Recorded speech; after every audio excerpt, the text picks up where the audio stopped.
एक बार की बात है, एक राजा के महल में एक महान सन्यासी रहा करते थे। राजा निस्वार्थ भाव से सन्यासी की सेवा करता था। कुछ दिनों बाद राजा किसी आवश्यक कार्य से दूसरे राज्य चला गया, लेकिन जाने से पहले राजा ने सन्यासी की सेवा की जिम्मेदारी रानी को सौंप दी थी। राजा के कहे अनुसार रानी प्रतिदिन सन्यासी को भोजन देने उसके पास जाया करती थी। ये क्रम काफी दिनों तक चलता रहा, लेकिन एक दिन रानी स्नान करने चली गई और साधु को भोजन देना भूल गई। साधु सोच में पड़ गया, आखिर भोजन क्यों नहीं आया। काफी समय तक इंतजार करने के बाद साधु ने सोचा कि वह स्वयं महल में जाकर देखेगा कि आखिर अब तक भोजन क्यों नहीं आया, और फिर वह महल में पहुंच गया। जब वह महल के अंदर पहुंचा तो वहां उसकी नजर रानी पर गई। रानी के लंबे लंबे घने काले बाल जो उनकी कमर पर लहरा रहे थे, उसकी कजरारी आंखें जो देखने मात्र से ही घायल कर दी, उसकी हिरनी जैसी चाल। रानी के इतने सुंदर रूप को देखकर सन्यासी चकित हो गया और रानी की सुंदरता सन्यासी के मन में घर कर गई और वह बिना कुछ कहे ही अपनी कुटिया में लौट आया। सन्यासी रानी की सुंदरता को भूल ना सका और वह खाना पीना त्याग कर अपनी कुटिया में पड़ा रहा। उसने कई दिनों तक कुछ भी नहीं खाया, जिसकी वजह से वह बहुत कमजोर हो गया था। फिर कुछ समय बाद राजा वापस लौटे और फिर जब उसे सन्यासी के हालात के बारे में जानकारी हुई तो वह सीधे सन्यासी की कुटिया में पहुंच गए और बोले, हे भगवान, क्या बात है, आप इतनी कमजोर कैसे हो गए? क्या आपको किसी रोग ने घेर लिया है या आप किसी गहरी सोच में डूबे हैं? क्या मुझसे कोई गलती हो गई? तब साधु ने कहा, नहीं राजन, आपने कोई गलती नहीं की है। यह सुनकर राजा बोले, तो फिर क्या बात है, आप मुझे बताएं, मैं आपकी समस्या का समाधान अवश्य करूंगा। यह सुनकर तपस्वी ने राजा से कहा कि मैं आपकी रानी की अद्भुत सुंदरता को देखकर मैं उसकी सुंदरता पर मोहित हो गया हूं और अब मैं रानी के बिना नहीं रह सकता। और कुछ देर तक सोचने के बाद राजा ने सन्यासी से कहा, मैं आपको रानी दे दूंगा। यह सुनकर सन्यासी बहुत प्रसन्न हुआ। फिर राजा सन्यासी को लेकर महल चले गए और जब राजा और सन्यासी महल पहुंचे तो उस दिन रानी ने अपने सबसे सुंदर वस्त्र और आभूषण पहने थे। फिर राजा रानी के पास गया और रानी से कहा, साधु की मदद करनी चाहिए, वह बहुत कमजोर स्थिति में जा चुके हैं और मैं नहीं चाहता कि एक बुद्धिमान व्यक्ति की हत्या का कलंक मेरे सिर पर लगे। राजा की यह बात सुनकर रानी ने राजा से पूछा कि आखिर इन सन्यासी के दुख का कारण क्या है। तब राजा ने रानी से कहा कि सन्यासी आपकी अद्भुत सुंदरता का कायल हो गया है। राजा की यह बात सुनकर रानी ने कहा कि आप चिंता मत करिए, अब आप सब कुछ मेरे ऊपर छोड़ दीजिए। मुझे पूरी तरह ज्ञात है कि आगे मुझे क्या करना है। अब आपके ऊपर ना तो सन्यासी की हत्या का पाप लगेगा और ना ही उससे मेरे पवित्र धर्म का नाश होगा। रानी की यह बात सुनकर राजा ने उसे सन्यासी को सौंप दिया। उसके बाद सन्यासी रानी को लेकर कुटिया पर पहुंची। जब रानी सन्यासी की कुटिया पर पहुंची तो रानी ने सन्यासी से कहा कि हमें रहने के लिए घर चाहिए, हम इस झोपड़ी में नहीं रह सकते। यह सुनकर सन्यासी पुनः राजा के पास गया और बोला, हे राजन, हमें रहने के लिए एक घर भी चाहिए। सन्यासी की बात सुनकर राजा ने उसके लिए घर का प्रबंध भी कर दिया। फिर सन्यासी रानी को लेकर घर पहुंचा। जब रानी सन्यासी के साथ उसके घर पहुंची तो रानी ने सन्यासी से कहा कि यह घर तो बहुत गंदा है और यह काफी पुराना भी है, मैं इस घर में नहीं रह सकती। यह सुनकर सन्यासी फिर से राजा के पास गया और राजा के पास जाकर बोला, हे राजन, जो घर आपने हमें दिया है उस घर की हालत बहुत खराब है। सन्यासी की बात सुनकर राजा ने उसके घर की हालत ठीक करवा दी। उसके बाद रानी घर के अंदर गई और नहा धोकर बिस्तर पर आ गई। तभी साधु भी बिस्तर पर आया। फिर उसके बाद रानी ने साधु से कहा, आप जानते हैं कि आप कौन हैं और क्या बन गए हैं। आप एक महान साधु थे जिसके लिए राजा स्वयं सभी आवश्यक चीजें उपलब्ध कराते थे। जिनके पास दूर दूर से लोग ज्ञान प्राप्त करने आते थे, जो लोगों को सत्य का मार्ग दिखाते थे, जो लोगों की समस्या का समाधान करते थे, जिन्हें सभी लोग गुरु मानते थे, जिसे सब लोग भगवान मानकर पूजते थे।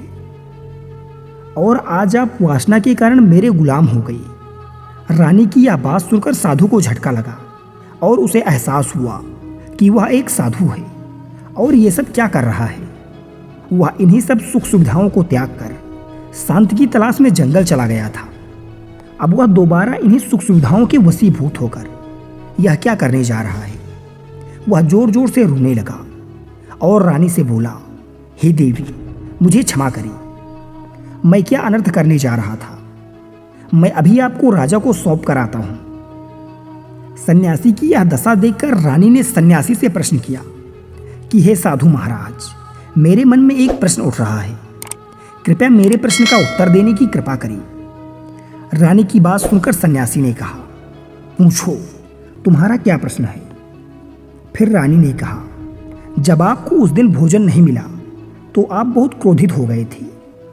तब मैंने आपका यह रूप पहली बार देखा था और तभी से मैं आपके व्यवहार में परिवर्तन महसूस कर रही थी। ऐसा क्यों महात्मन? आखिर आपको इतना क्रोध क्यों आया?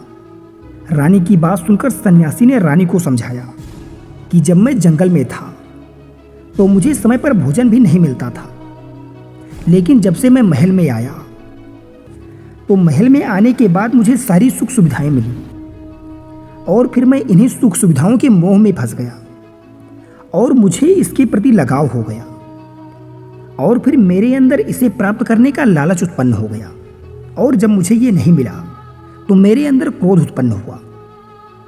फिर सन्यासी ने कहा, महारानी, बात तो ये है कि जब इच्छा पूरी ना हो तब क्रोध उत्पन्न होता है और अगर इच्छा पूरी हो जाए तो लालच बन जाता है।